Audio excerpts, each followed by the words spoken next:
त्यांचे 500 रुपये 25 किलो वजन गटात मावळ आपल्या वजन गटात मावळचा चॅम्पियन आहे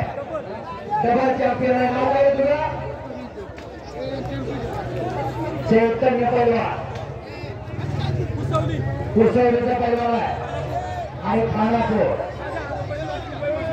वैभव शेळके यांचे 1000 रुपये वैयक्तिक आणि गावकीचे 500 रुपये अशी कुस्ती लागते हा सगळ्या पैलवानच्या हातातली कुस्ती निकाली होणार आहे आणि बघा हा आखाड्यावरती आला टोंबा आखाड्यावरती नाचायला लागलेला आहे विनंती आपल्याला एनआयएस कुस्ती कोच हरियाणा नाम बताओ कविता मेरा हविता मैडम वेलकम आप